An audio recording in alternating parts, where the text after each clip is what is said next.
Hello there and welcome to the latest episode of Cooking with Sam, or rather this should be Plating Up with Sam, because the last episode I did, what I wanted to do was show you how to cook the trout and everything. Anyway, the whole thing took 17 minutes.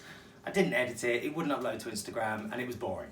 So today I've decided to show you what we're having for dinner today and to have it kind of all ready to go.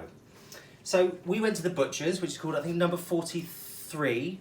It's called number 43 in Sydenham, and they do fish and they do beef, and they're fantastic. And when you go in there, everyone's sort of socially distancing. They've got loads of plastic up, and everyone's really nice. So thanks to them. Awkward.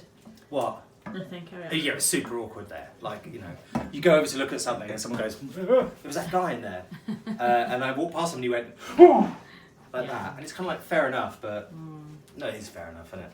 You did it like you'd be a carrier. Yeah, which I could be. Which we all could be. Anyway, so we got some beef shin. Beef shin is very, very cheap. It's obviously the shin of the beef, which is front of the leg. And we got 600 grams of that, and I got it cut into a big piece, and I broke it down today, and I cut off all the sinew. I left it in big chunks, and I wanted to make I wanted something quite beefy. So we decided to make a beef stew. I was going to make a tagine. We've got this tagine here. Isn't it nice? Which we got for Christmas.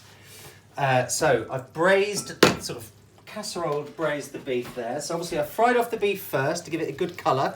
That helps with the taste.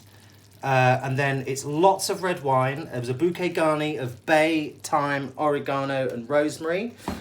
Beef stock. And that's essentially it. A little bit of tomato puree, and at the end I've chucked in a few anchovies, just because we like anchovies in everything. Again, you don't have to add that if you don't want to. Going to serve that with a celeriac puree, which is here. Now this is so good, so good. It's quite a creamy puree. I've done that by cutting the celeriac, which tastes a bit like celery, into cubes. Not in that form. What do you mean? It doesn't taste like celery anymore. No, it tastes like butter.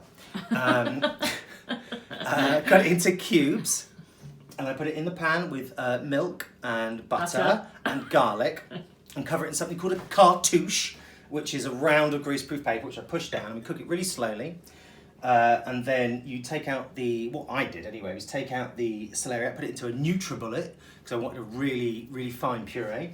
And then reserved the fluid, which is kind of the butter, and then add that until you get the consistency you want. And I do quite like this consistency because it's just velvet, and it tastes really, really good. It tastes like... We're seasoning all the time. It tastes like freedom. It tastes like freedom. So you might remember from the first episode, I pickled some beetroots, and I pickled them in vinegar. No, it was two of them. Beetroots. I pickled some beetroots, and I pickled them in like a hot liquor of vinegar, water, sugar, salt, star anise, and chili, and coriander seed. But after the pickled beetroots, I kept that liquor. Beetroots. I kept that liquor, and today I found a bit of red cabbage, which we've had now, I think, for a month. I think it's nearly a month. Since you did the beetroot? No, the red cabbage. Oh, the cabbage. I mean, it's ancient. Oh, yeah. The cabbage is ancient. The cabbage is but so old. now So it's wrapped just it in cling film. pissed in its liquor, so it's fine. So we did the same thing, and we pickled some red cabbage. Because if you're doing low carb cooking, one of the things you miss, because you can't have chips and things like that, so you kind of miss having texture. So let's plate up and see what we're going to do about. Well, that's what we're going to do about texture. We've got some crunchy pickled red cabbage. That's rich. That's rich. That'll give you some acidity. Tart. It's tart. So I've been warming my plates. God, I'm not swearing this time. Why? Because your mother said. She did. But then my dad said, but it's his thing. Yeah, I know, but I just think that's because I'd had a drink, I was swearing, and also the episode was long, I was floundering. Oh, you were swearing the first time too? It was better the first time. Okay. Well, you were swearing both times. This time I'm not. No, here you are. Okay, so this is not going to be... Bit bland. What was bland? Nothing, carry on. Actually, the trout dish was delicious. No, the food's not bland. Oh, fine. I'm bland. Little bit, but go on. Okay, that's great. No, as long as I'm bland, I'm not the food. Okay. Oh, I don't really like to use metal on metal. That looks heavy. How's the muscle going there? Almost see a vein. So this beef now has been cooking for about 3 hours, so it's fall aparty. And I wanted big chunks because I wanted it to feel substantial. Again, because we're looking for texture. Oh my God, the smell. The smell is everything. All right, okay, that's mine. Want more. So there's lots of collagen in beef shin. So you've got to cook it for a long time. You've got to stew it low and slow. Get the centre of it cooked all the way through to about 96 degrees. 96 degrees? My brother's a good barbecuer, he knows. And that's when the collagen kind of melts and it starts to be fall aparty.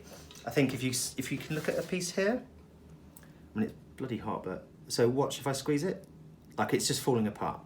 Okay? Collagen. Collagen. Licky spoons? Yes, please. Ow. Oh, very fun. Fuck me. Fucking good. Butter puree. It's not that much butter. I know. I mean, it's a lot of butter. Now, for presentation, obviously I've added salt, but I've not added any pepper to this because I wanted it to look pure. I was going to try a smear, but let's just do a sexual dollop.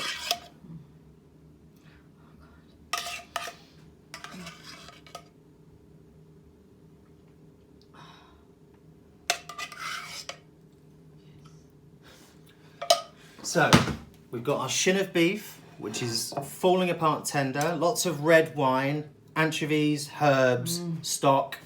We've got red cabbage on the side, because it feels like a wintry dish, doesn't it? So, and the red cabbage feels wintry, so this will liven it up, make it a bit more summery. And then a little bit of final texture. Oh, I forgot about those. Oh yeah. I made Parmesan Crisps, Don't worry about it. which is stupidly easy to make. All I did was grate Parmesan cheese onto there, flatten it out into kind of a little circle. You bake it about 180. I'll break it now. And you get a perfect crisp. And that, oh, hang on, how to present. There we go. Beautiful. This is definitely shorter than the trout video. Yeah, but it's still quite long. We're coming up to 8 minutes. Jeez, really? Yeah. All right, so we all did our claps for the NHS tonight. We did. We're all coping. We're all getting there. We all know people who are ill and stuff like that. So keep doing the whole whatever you're doing and don't fucking cough on people, you idiots.